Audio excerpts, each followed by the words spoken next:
حرب ابل وسامسونج في 3 خطوات. في شهر يونيو 2024 افتتحت شركة ابل اول محل ليها في ماليزيا على امل ان هي تسرق الاضواء من سامسونج في انجح واهم سوق للشركة الكورية. الخطوة الاولى بدأت لما شركة ابل قررت ان هي تفتح اول محل ليها في مول TRX في كوالالمبور، والمول ده في ماليزيا عامل زي كايرو فيستيفال عندنا في القاهرة، يعني بالبلدي موقع مميز والعين عليه.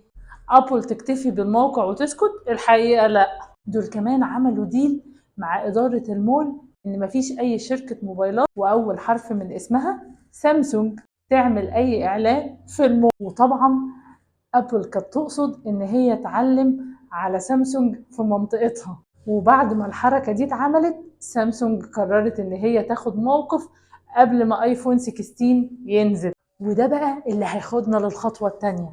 شركة سامسونج اكتشفت إن المترو اللي في المول هو مش تابع لإدارة المول. هوب بسرعة سامسونج قررت ان هي تتفق مع ادارة محطة المترو ان هي تبقى سبونسر للمحطة. هنا بقى الصياعة مشاهدي العزيز ان سامسونج عارفة ان 90% من اللي بيروح المول بيروح عن طريق المترو، زي محطة السادات ومجمع التحرير كده عندنا. فاول حاجة في مدخل المول هي محطة المترو اللي هتبقى مليانة الاعلانات بتاعت شركة سامسونج.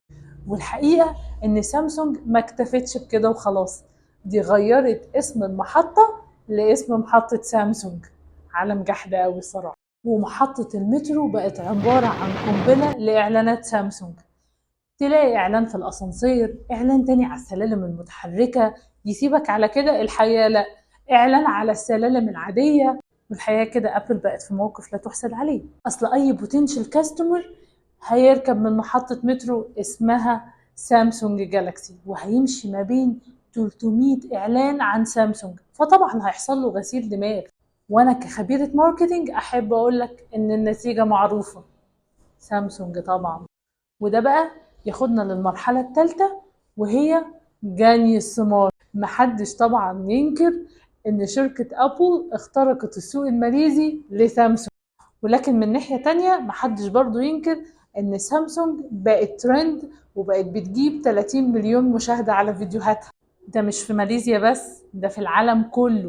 وما تنسوش تاخدوا جولة في الصفحة، وإلى أن نلتقي، سلام.